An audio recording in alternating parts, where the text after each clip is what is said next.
I just don't think people are being realistic about the numbers, and that's coming from a guy that thought that, like I said, thought a debt tsunami was going to hit 40 years ago.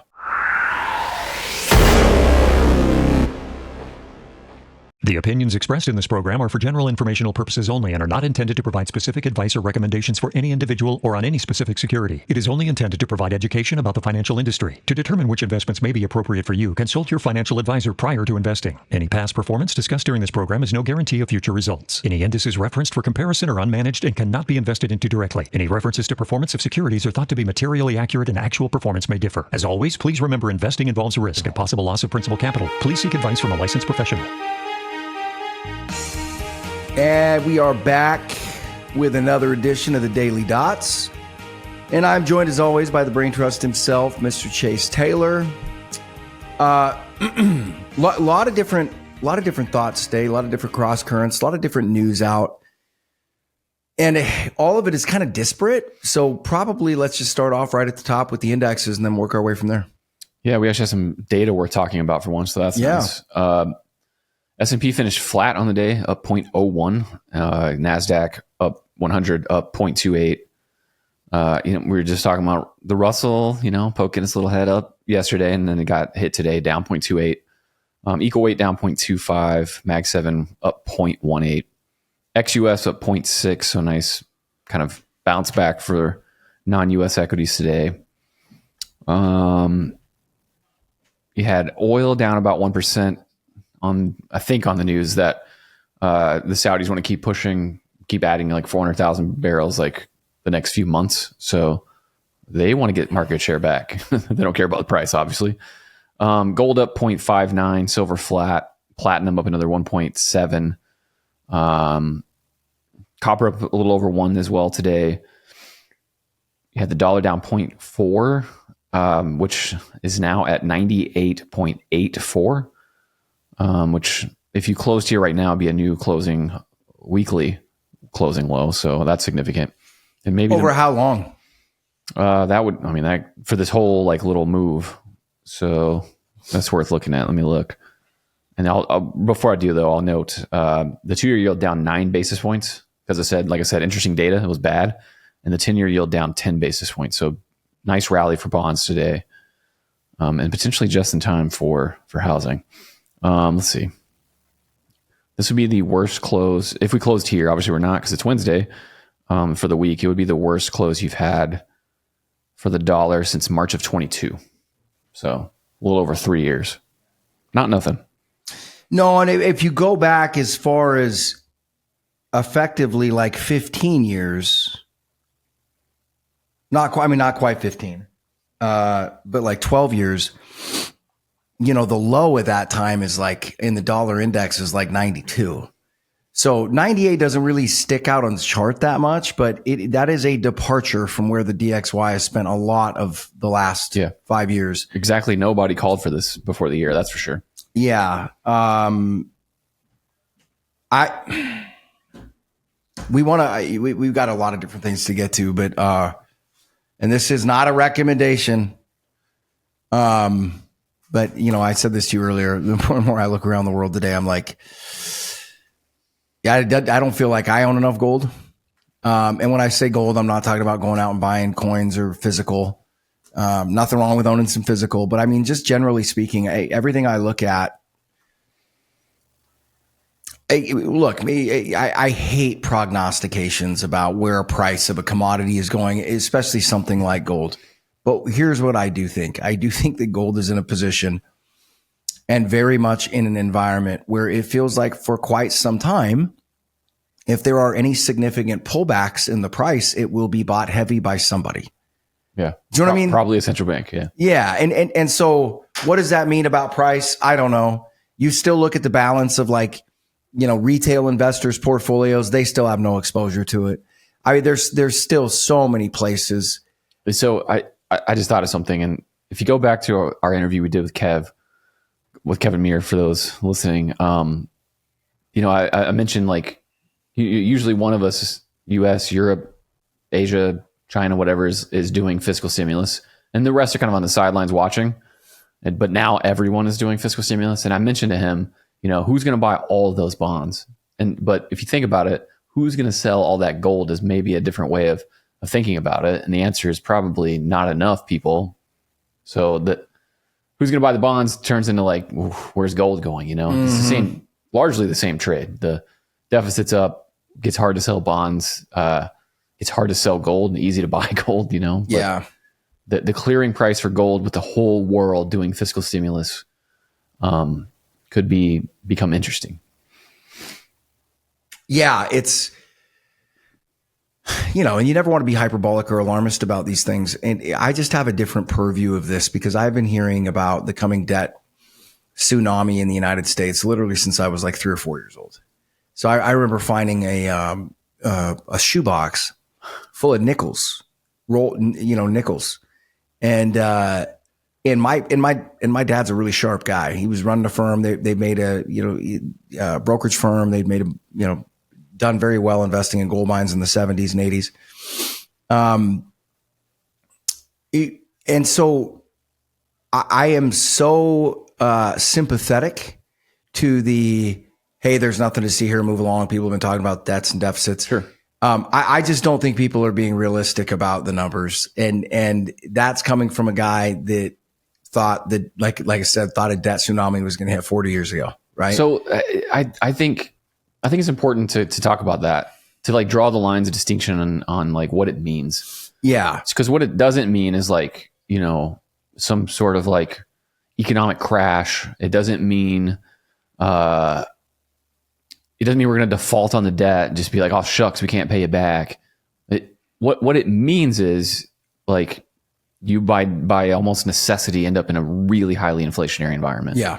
Because people, and I know I mentioned this a lot, but I know it's hard for the average person to like get in their head. So it's worth mentioning a lot.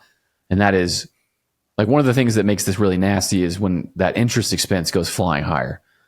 But it's so easy to forget, to not step back and go, oh wait, all of that interest expense is private sector income. So if the 10-year goes to 10%, that is a lot of income for people to own those, right? Which in itself becomes inflationary. So the whole thing's just a spiraling loop.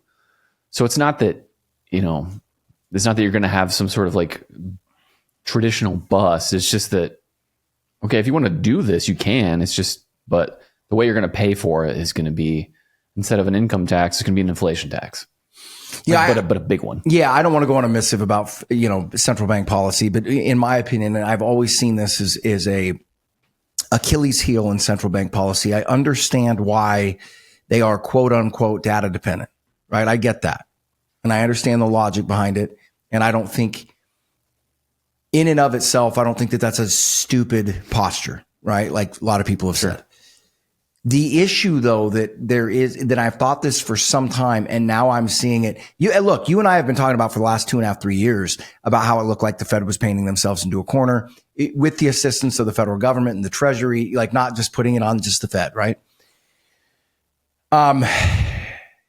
You pull back though, and the issue I see in central bank policy is that they view it as we're going to push on this button until inflation shows up. But that's not the way inflation works, right? It doesn't go one for one. It's not like, oh, we spend some, here's some extra. It's usually a threshold that you don't know really is out there because it's a combination. And we've also talked about this. It's as much psychological as it is, actual, right? I think it's maybe not just as much, right? But the psychology behind inflation and deflation for that sure. matter, right, is reflexive in and of itself. It feeds into itself. Right.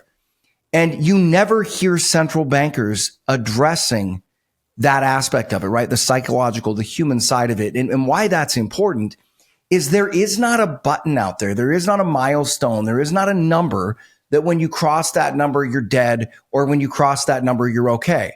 Right? You're dealing with confidence. That's GDP and stuff, right? Yeah, you're dealing with confidence. And the problem is by the time it shows up in earnest where you've got to now take action, it's usually showing up because the problem that you have created, because you've ignored, you know what I'm saying? Like you've tilled the soil for so long for this. By the time the weeds show up, you don't have a weed killer strong enough to act fast enough to save the crop.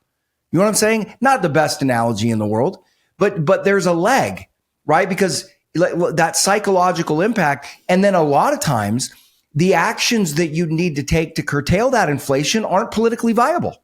Yeah. And I think we're kind of already there. Right. Yeah. And this is the problem with central bank policy. And this is why the elimination, I say this tongue in cheek, but not really. This is why the elimination of recessions via central bank policy is not nearly as zero cost as people thought it was. Yeah. No two ways about that. Anytime you kind of like suppress the immune system of something, you eventually get something nasty, right? I mean, and that's kind of what we largely did. So yeah. And you create an environment where it made acquiring historically massive amounts of debt historically cheap, and got to sit there and pretend like it was going to last forever. And now you're up against a rock and a hard place. I was talking earlier on that podcast saying, look, guys, I am not sitting here sounding the alarm. I am not saying the sky is falling. I'm not even saying there aren't any way out. There aren't any ways out. Okay, what I'm saying though is every day you do not take some action on this, your choices are shrinking and they are getting less attractive, right? Because you're reaching breaking points here. I mean, you and I were talking, you're running 7% deficits. And I made this point on the podcast. I go, you're running 7% deficits with the U.S. stock market making up 70% of global market cap with 4% unemployment. Things could not get better in that way. And you're running historically, you're still running deficits that match when we were coming out of World War II. Yeah. This makes the Marshall Plan look like a total tiny drop in the bucket. Well, not only that, but the Marshall Plan is going to pay dividends that this spending ain't, right? I mean, the Marshall Plan effectively bought us, right, currency hegemony for the next 80 years, 70 years, 75. But there aren't going to be any big dividend checks from this debt. Yeah, no. Right? Yeah, Social Security doesn't have a multiplier effect, I don't think. Jeez. No, and it's nor is overpriced healthcare. Yeah, and it's pretty quite crazy. Again, we've seen it coming. You see it. It's just still wild to see where you're looking at a scenario where, and I was breaking down, I was trying to explain on that podcast why you were never going to be able to just cut $2 trillion from the economy. And that when you actually do the math on that, right, if you did that, if you balance the budget, you'd be looking at a GDP hit that was virtually twice that of the financial crisis immediately, right? Right. And there's people out there that'll go, the private sector will fill in that spending eventually. Yeah, it will, right? But that takes years, guys.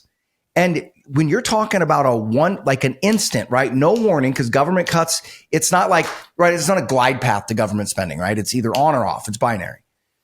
And when you're talking about pulling that, when you're talking about a cut in spending that's the equivalent to 7% of GDP, 3.8% reduction in GDP was the financial crisis, right? So maybe you get a little bit of economic, multiplier effects off that cut, which I don't think you would, not immediately. But let's say you did. Let's say it was it ended up being a 5% hit to GDP. That is freaking massive. Yep. That is freaking massive. It's going to take down the market with it, and the market's bigger percent of GDP than it used to be too. So well, and then what happens to capital gains tax? If the S&P takes a 40% hit, what do capital gains look like? And that's a point Luke Groman makes regularly, and it's a great point. It's like you basically can't because of what it does to tax receipts. The whole thing is just like a go look at capital gains receipts on a chart over the last 10 years. And so you start talking about recession where you're talking about a massive reduction in government receipts, tax receipts, right? You're going to see spending. I mean, if you want to tell a really good joke that'll bust up a room, tell them we're going to go into a recession and government spending will go down. Yeah. Right? So, I mean, you are literally looking at deficits as a percentage of the economy that are a little bit outside, but not outside the realm of places like Brazil. Yeah. Right now. Right. And we're not there yet, but you can see it from just standing on the back porch. You can see 12, 13, 14. And that's not hyperbolic, right? I don't think enough people understand the size of these problems. And I know for a fact enough have not sat there and done the simple arithmetic that shows you like full stop. The Fed has far less tools at their disposal than they had 10 years ago. The Fed's borderline irrelevant in this game at this point. Yeah. This is on Congress to fix. And I'll tell you what, man, every single day. And look, if you're out there thinking that I think that Kamala Harris should have been elected, or Biden, or that I'm knocking on Trump or anything, it has nothing to do with that. To me, it's just math. It's just math. And this problem has been 40 years in the making, and we're facing it. And, I will take some umbrage with the big, beautiful bill, supposedly, just because, look, I think that I understand what they're trying to do. But not really in a way, win meaning elections. Well, like for instance, I personally think the only way you deal with this now, can you just rip the Band-Aid off and cut? Yeah, but I'm afraid of what I would be deathly afraid. Let's say Trump followed through with what he was saying. Okay. And cut the deficit eliminated the deficit, got us back to a balanced budget. Meanwhile, it wouldn't be balanced very long because tax receipts would just get smoked. Okay, but let's say he did. What I would be deathly afraid of is the political response to that. Meaning that I don't think would be good for people on either side of the aisle. No, whoever gets elected in that environment isn't fun. I don't care which side of like the ideology they come from. It doesn't matter. No, that's an environment where dictators get elected. And, I'll push back to a lot of people out there right now. If you think Trump is that guy, he's not. Historically, he's just not. Right. And that's fine if people want to disagree with me. I'm just saying we're not there yet. This is not how the historical cycle runs. Am I going to say that it's impossible that he became that guy? Well, no, nothing's impossible. But again, I just think that I just think that is not a correct view. I don't think, but the one thing I think it does show is that you got a guy in there in the White House that does, I think, understand the debt issue that we're facing. And even his budget, where he had the political will on his side, or at least the spoken political will on his side to have some level of spending cuts. I think that the big, beautiful bill is a perfect example of what we're up against. Meaning, even when we're staring these numbers down, spending continues to go up. And the reason it continues to go up is we're in a place now where if a president is on a president's watch, if the S&P drops 25 or 30%, he ain't getting reelected. Yeah. And that's just a scary place to be. And if it goes down 25%, like I've mentioned before, that's the equivalent of the 50% and the GFC, because the market is twice as much of the economy as it was back then. It's also double the valuation. Yeah. So, the knock-ons of the market being down that much they're significant.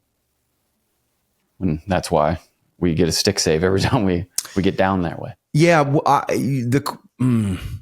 Then you move over to the subject of gold. And this is why I was saying this is one of those environments where I'm looking around and going, my spidey senses are going a little crazy here, just because the other thing that's troubling, that's not surprising, is, the Trump administration has expressed some serious frustration with China being really incalcitrant as it relates to these trade talks.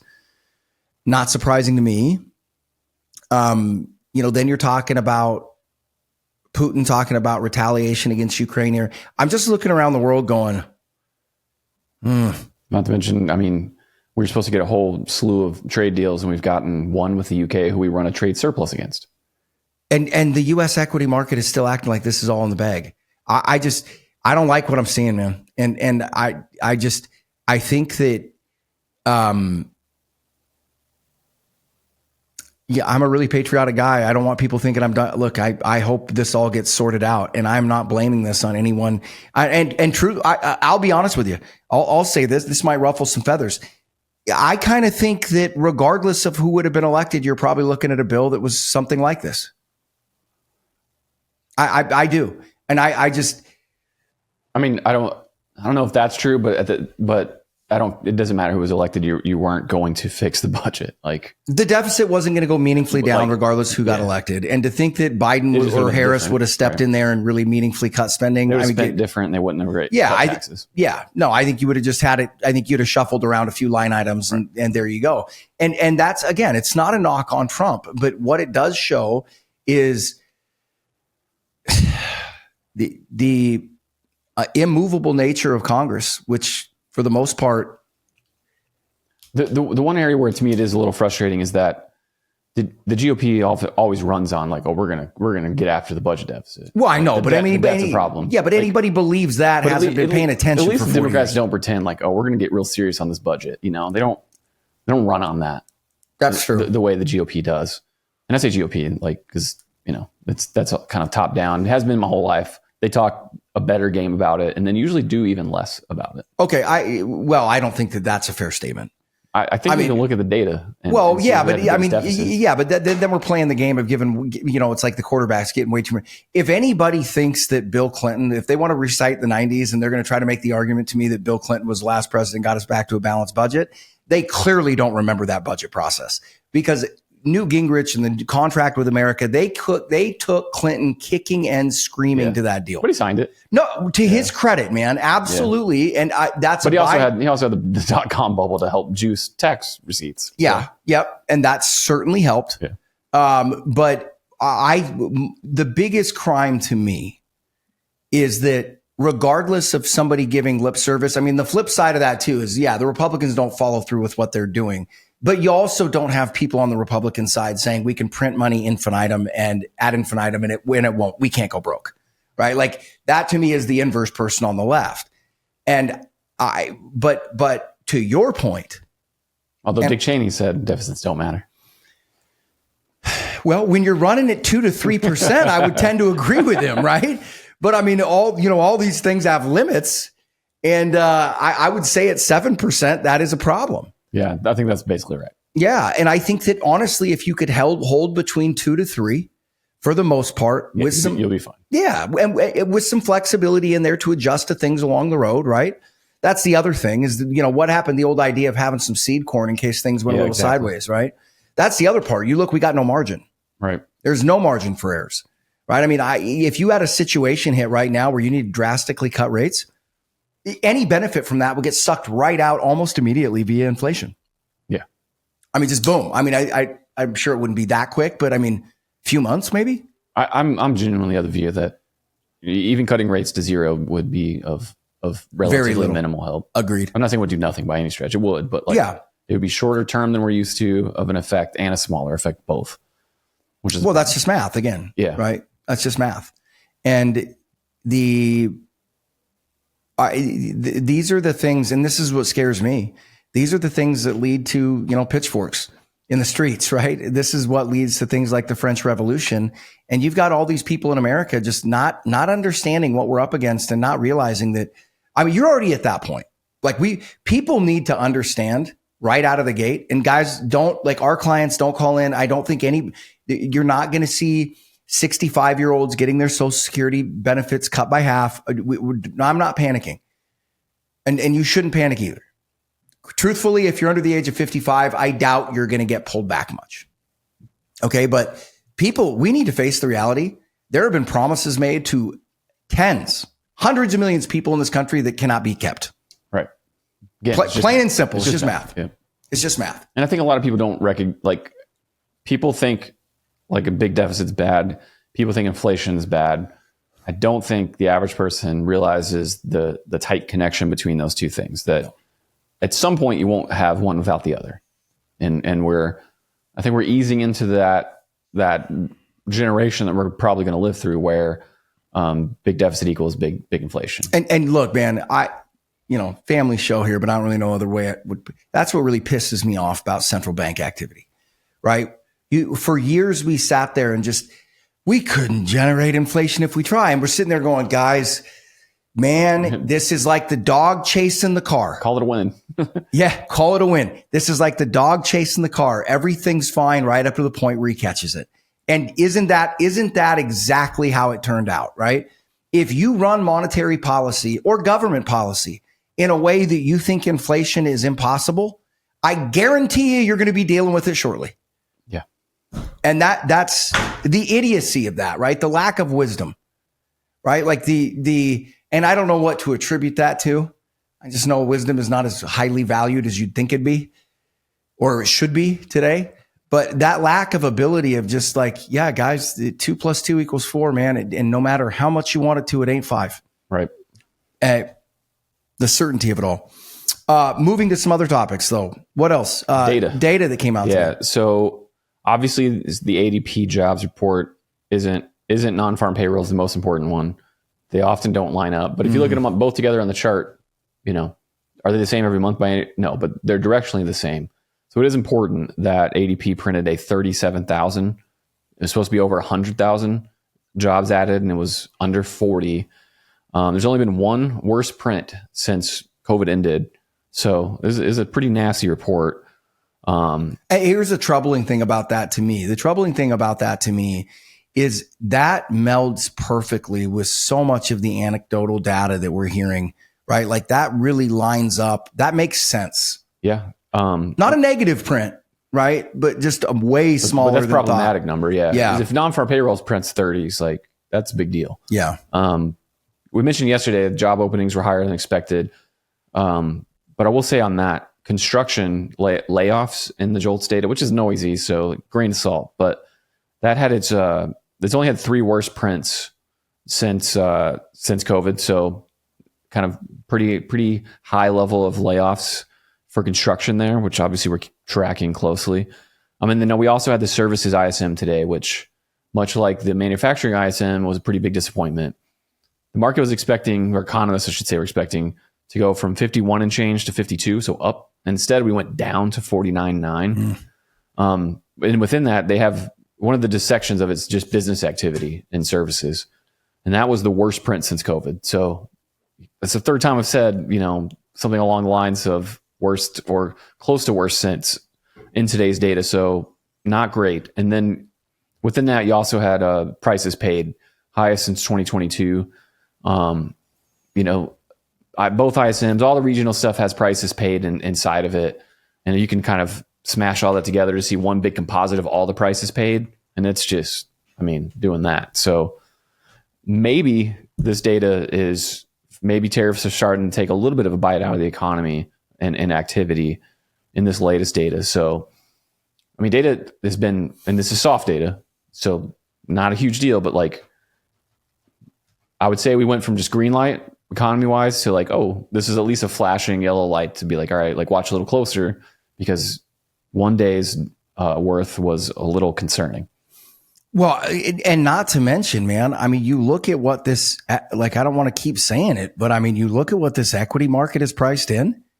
That ain't, it's just, not at all. It's not happening, guys. It's just not happening. Not right now. And unless something major shifts, and from the sound of it, like I was telling you, that was the thing.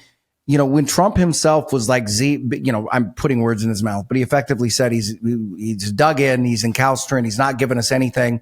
That isn't going well. Yet you've already priced the end of a trade war into this thing. And that is not happening at all. No, now the question is, do we get upset with China because they're not really negotiating? Because they're literally not. What this was we both did big tariffs, and then we said let's just put them back down. But see, this is what's so frustrating to me is you and I said that we thought that'd be probably how it went. Remember, right. They had no incentive to blink. No, you were the first one that said it, and then I came back and I said, yeah, why would they? Right? They win a war of attrition every time. Right. Right. So when you know that, and we went from no more Mr. Nice Guy to man, they're tough, in two different posts. And then 2 days ago or Monday, 2 days ago, Monday, we had the report out of the White House Trump and Xi are going to talk this week and real soon, not today, but real soon. Now it's Wednesday and it doesn't look like that way, which that was kind of an easy prediction. One other thing I want to mention was the Treasury actually posts every day, the receipts that come in that are coming out of people's checks. It's a good way to get a real time pulse of the economy. Is employment okay? Et cetera. And that that for years now has been pushing between kind of like 4 and 8, just like solid 5 usually. And that pulled back to under 4. So the weakest of the year so far.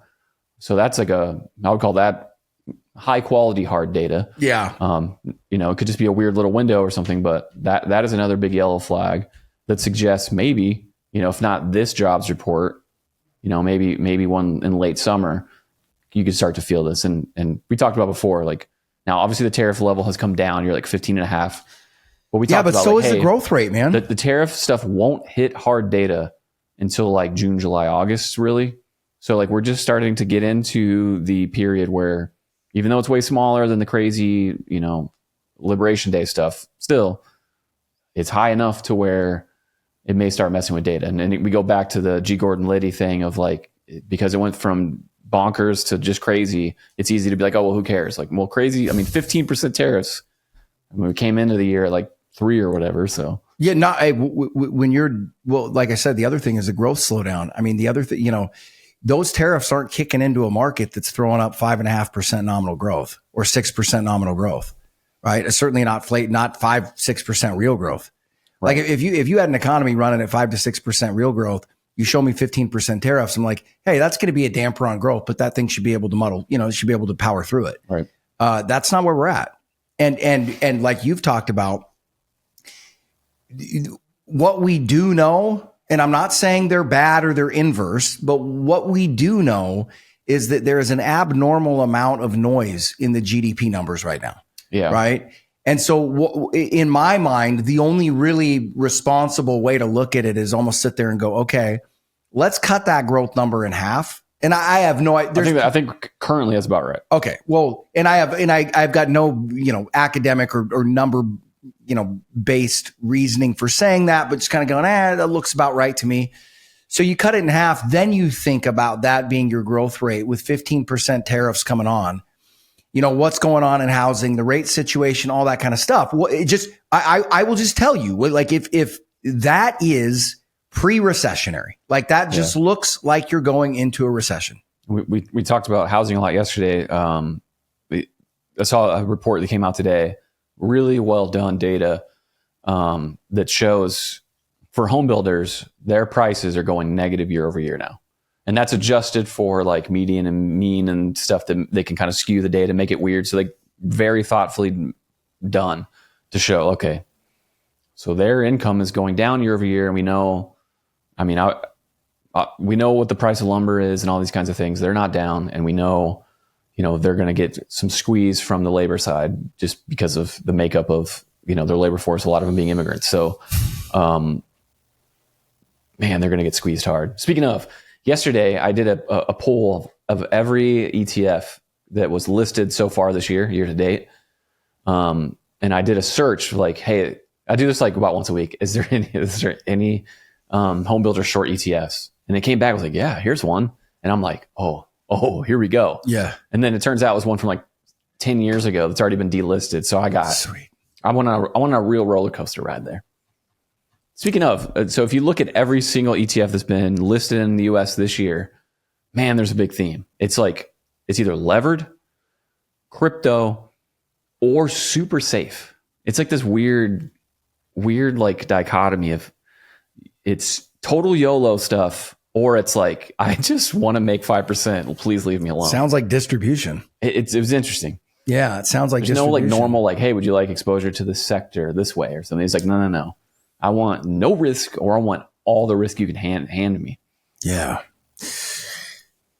Hey, more power to him, man. I mean, if you've got the intestinal fortitude right now to be long and strong in crypto, you deserve whatever you make. Because we own a tiny bit of Bitcoin, and even that, I'm sitting there looking at sideways all day long. And people are like, "What do you mean? If we're talking about currency issues and all that, it's fair."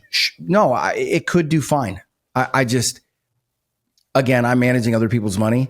And I got to go with the tried and true asset that has done well in these environments for 6,000 years, right? As opposed to the one that people have told me will do well in these environments for 10 years. You know what I mean? That to me, you just can't risk it. Yeah. So anything else that you should add here? Not that I can think of. This is one where I felt like if we just kept going, we could get an hour and a half in easy. Yeah. So probably cut it off here. But anyway, guys, again, perfect timing for our chat with Brent coming up. Yep. Don't want to miss that. That's going to be early next week.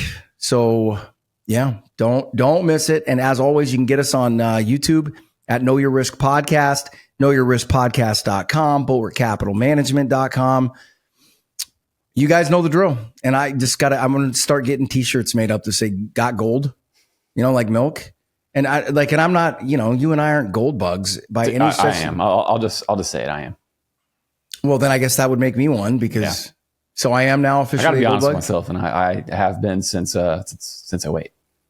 Yeah. I've been. That doesn't mean I always own it or I'm using leverage or anything, but ideologically, I'm very attached to it. I was a gold bug in remission, but it's come back aggressively.